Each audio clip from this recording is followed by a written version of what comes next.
ସମସ୍ତଙ୍କୁ ନମସ୍କାର। ଆଜିର ବିଷୟବସ୍ତୁ ହେଉଛି ଅଲ୍ ନଲ୍ ଥିଓରି ବଞ୍ଚିବା ପାଇଁ ଜରୁରୀ। ଏଠାରେ ଅଲ୍ ର ସ୍ପେଲିଂ ହେଲା ALL ଅର୍ଥାତ୍ ସମସ୍ତ, ନଲ୍ ର ସ୍ପେଲିଂ ହେଲା NULL ନାହିଁ, ବା ଏକ୍ସେପ୍ଟ ଅଲ୍, ଟଲରେଟ୍ ନଲ୍। ଏହି ବିଷୟ ଉପରେ ଆଲୋଚନା କରାଯାଇଛି। ଏହାକୁ ଯଦି ଯୋଡ଼ି ଦିଆଯାଏ ଏହାକୁ ଅଲ୍ ନଲ୍ ଥିଓରି ବୋଲି କୁହାଯାଇଛି। ଏହା ବଞ୍ଚିବା ପାଇଁ ଅତ୍ୟନ୍ତ ଗୁରୁତ୍ୱପୂର୍ଣ୍ଣ ଏବଂ ଜରୁରୀ ଅଟେ। ଏହାକୁ ଶେଷ ପର୍ଯ୍ୟନ୍ତ ଶୁଣିଲା ପରେ ବିଚାର କରିବା ଦାୟିତ୍ୱ ଆପଣଙ୍କର। ଏହା କେତେ ଆମ ଜୀବନ ପାଇଁ ଯେ ଗୁରୁତ୍ୱପୂର୍ଣ୍ଣ ଏହା ବୁଝିବା ନିହାତି ଦରକାର। ଏଠାରେ ପ୍ରଥମେ ବିଚାର କରିବା ଅଲ୍ ବିଷୟରେ, ତାପରେ ନଲ୍ ବିଷୟରେ। ଆମେ ପ୍ରଥମେ ଜାଣିବା ଦରକାର ଅଲ୍ ଅର୍ଥ ଏକ୍ସେପ୍ଟ ଅଲ୍, ବା ସବୁ ପ୍ରକାର ପରିସ୍ଥିତି, ପରିବେଶ ଓ ସମସ୍ତ ପ୍ରକାର ଲୋକକୁ ଗ୍ରହଣ କରି ବଞ୍ଚିବାକୁ ଏଠାରେ ଅଲ୍ କୁହାଯାଇଛି ବା ଏକ୍ସେପ୍ଟ ଅଲ୍ କୁହାଯାଇଛି। ଆମେ ଯେଉଁ ପୃଥିବୀରେ ବସବାସ କରୁଛନ୍ତି, ଆମର ଚତୁଃପାର୍ଶ୍ୱକୁ ଲାଗି ବିଭିନ୍ନ ପ୍ରକାର ପଶୁ ପକ୍ଷୀ, ମଣିଷ, ବୃକ୍ଷଲତା, କୀଟପତଙ୍ଗ, ଝିଟିପିଟି, ବିଛା, ବେଙ୍ଗ, ସାପ ଇତ୍ୟାଦି ଘେରି ରହିଥାନ୍ତି। ଆମେ ସେହି ପରିବେଶ ଭିତରେ ବଞ୍ଚିଥାଉ। ପୃଥିବୀରେ ବିଭିନ୍ନ ସମୟରେ ଅନେକ ପ୍ରକାର ପ୍ରାକୃତିକ ପ୍ରକ୍ରିୟା ଯେପରି ବନ୍ୟା, ବାତ୍ୟା, ଭୂକମ୍ପ, ଯୁଦ୍ଧ ଇତ୍ୟାଦି ଘଟଣାମାନ ଘଟିଥାଏ। ଏହା ଆମ ନିୟନ୍ତ୍ରଣରେ ନାହିଁ। ଏହା ସମୟ ଅନୁଯାୟୀ ଏବଂ ପ୍ରକ୍ରିୟା ଅନୁଯାୟୀ ସଂଗଠିତ ହୋଇଥାଏ। ପୃଥିବୀ ଆମ ପାଇଁ ବା ଆମ ହିସାବରେ ଚାଲିପାରିବ ନାହିଁ। ପୃଥିବୀର ଘଟୁଥିବା ପ୍ରକ୍ରିୟା ବା ଘଟଣା ଉପରେ ଆମକୁ ଖାପ ଖୁଆଇ ଚଳିବାକୁ ଏକ୍ସେପ୍ଟ ଅଲ୍ ବା ଅଲ୍ ଥିଓରି କୁହାଯାଇଛି। ଆମେ ଆମ ପରିବାର ଭିତରେ ବା ଆମର ବାହାରେ ଅନେକ ପ୍ରକାର ଲୋକକୁ ଭେଟିଥାଉ, ଯେପରି ପଣ୍ଡିତ, ଜ୍ଞାନୀ, ମୂର୍ଖ, ଗରିବ, ଧନୀ, ଅବହେଳିତ, ସମୃଦ୍ଧ ଇତ୍ୟାଦି ବିଭିନ୍ନ ପ୍ରକାର ବ୍ୟକ୍ତି ଆମେ ଜୀବନ ଭିତରେ ଭେଟିଥାଉ। ତେଣୁ ସେମାନଙ୍କର ଚିନ୍ତାଧାରା ଏବଂ ଆମ ଚିନ୍ତାଧାରା ସମ୍ପୂର୍ଣ୍ଣ ଭାବେ ଭିନ୍ନ ଭିନ୍ନ। ଏହା ଈଶ୍ୱରଙ୍କ ପ୍ରକ୍ରିୟା। କାହାର କାହା ସହିତ ମୁଣ୍ଡ ପ୍ରାୟ ମିଶେ ନାହିଁ। ସମସ୍ତଙ୍କର ଚିନ୍ତାଧାରା, ସମସ୍ତଙ୍କର ନିଷ୍ପତ୍ତି, ସମସ୍ତଙ୍କର ଚାଲିଚଳନ ଭିନ୍ନ ଭିନ୍ନ ଅଟେ। ଆମେ ଏ ସଂସାରରେ ଦେଖୁଥାଉ ଅନେକ ସମୟରେ ଏବଂ ସମୟକ୍ରମେ ଅନେକ ପ୍ରକାର ଅନ୍ୟାୟ, ଅତ୍ୟାଚାର, ଯୁଦ୍ଧ ବି ହୋଇଥାଏ। ଏହା ସଂସାରରେ ଚାଲି ରହିବ, ସବୁଦିନ ଏହା ଚାଲୁ ରହିଥିବ।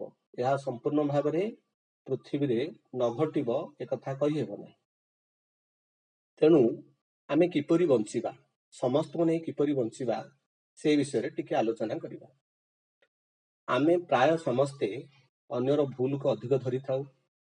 ଅନ୍ୟର ଅନ୍ୟାୟ ଅତ୍ୟାଚାର ଦେଖିଲେ ଆମେ ହଠାତ୍ ଉତ୍କ୍ଷିପ୍ତ ହୋଇଯାଉ।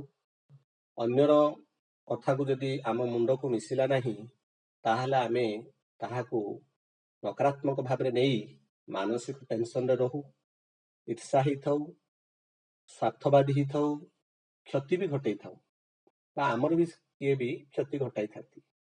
ଏ ସବୁକୁ ନେଇ ଆମକୁ ବଞ୍ଚିବାକୁ ହେବ।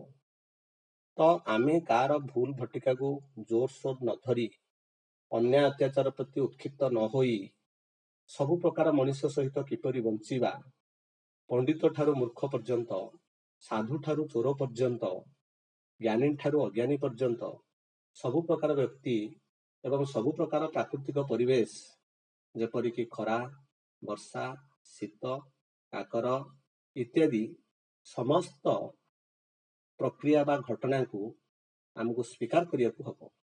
ନହେଲେ ଆମେ ଶାନ୍ତିରେ ବଞ୍ଚିପାରିବା ନାହିଁ, କିମ୍ବା ଡାଇନୋସର ଭଳି ଶୀଘ୍ର ଏ ପୃଥିବୀ ପୃଷ୍ଠରୁ ଚାଲିଯିବା। ତେଣୁ ସବୁ ପ୍ରକାର ପ୍ରକ୍ରିୟା, ସବୁ ପ୍ରକାର ପରିସ୍ଥିତି, ପରିବେଶ ଓ ସମସ୍ତ ପ୍ରକାର ବ୍ୟକ୍ତିଙ୍କୁ ନେଇ ବଞ୍ଚିବାର ଶିଖିବା ବା କୌଶଳକୁ ଗ୍ରହଣ କରିବାକୁ ଏଠାରେ ଅଲ୍ ବୋଲି କୁହାଯାଇଛି। ବର୍ତ୍ତମାନ ଆମେ ଚିନ୍ତା କରିବା ନଲ୍ ବିଷୟରେ, ଅର୍ଥାତ୍ ନଲ୍ ଟଲରେନ୍ସ। ମାନେ ଯେଉଁ ସବୁ କାର୍ଯ୍ୟକୁ ବା ଯେଉଁ ସବୁ ପ୍ରକ୍ରିୟାକୁ ଆମେ ଆଉଟୁ ଗ୍ରହଣ ନ କରିବା ବା ବହିଷ୍କାର କରିବା ବା ଦୂରେଇ ରହିବା, ତା ଦ୍ୱାରା ଆମକୁ ବଞ୍ଚିବାରେ ଶାନ୍ତି ମିଳିବ ବା ଆମର ବିପଦର ପରିମାଣ କମ୍ ହୋଇପାରିବ, ତାହାକୁ ଏଠାରେ ନଲ୍ ଥିଓରି ବୋଲି କୁହାଯାଇଛି।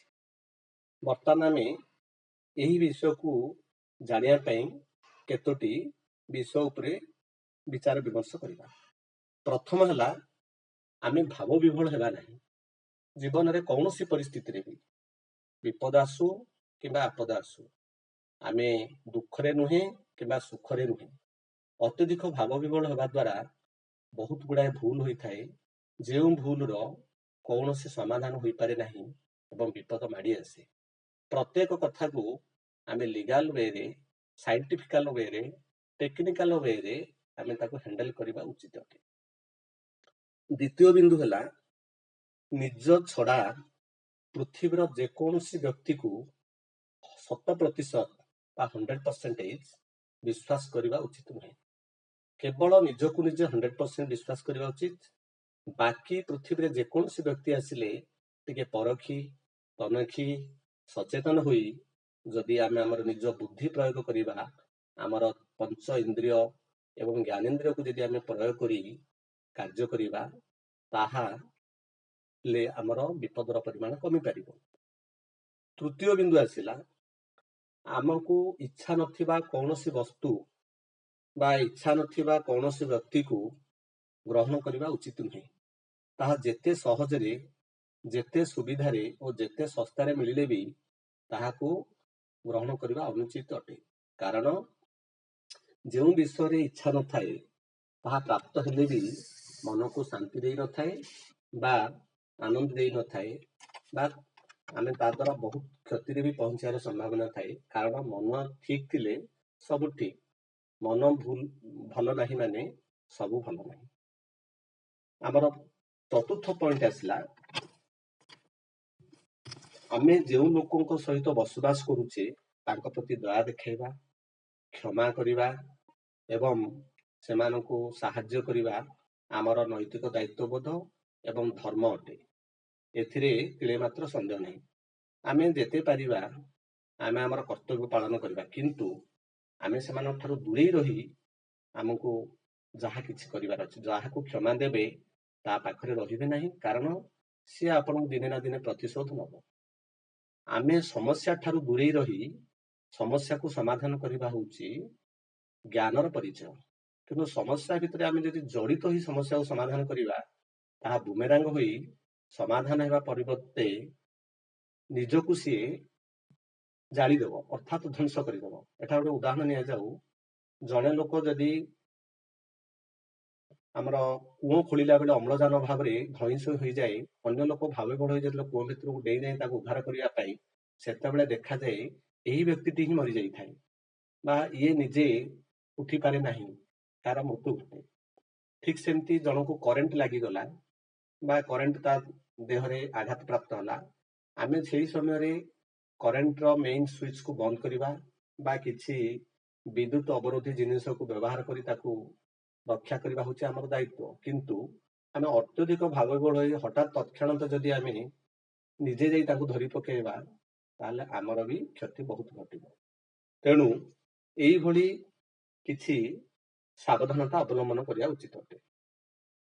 ପଞ୍ଚମ ବିନ୍ଦୁ ହେଲା, ମୂର୍ଖ ବା ଯୋଉମାନଙ୍କର କୌଣସି ଅଭିଜ୍ଞତା ନାହିଁ, କୌଣସି ବିଷୟବସ୍ତୁ ସେମାନେ ଠିକରେ ଜାଣିନାହାନ୍ତି, ଅନୁଭୂତି ନାହିଁ, ସେମାନେ ସଂସାରକୁ ଟୋଟାଲି ଅବଲୋକନ କରିନାହାନ୍ତି, ସେମାନଙ୍କର ପରାମର୍ଶକୁ ଗ୍ରହଣ କରିବା ଅନୁଚିତ ଅଟେ।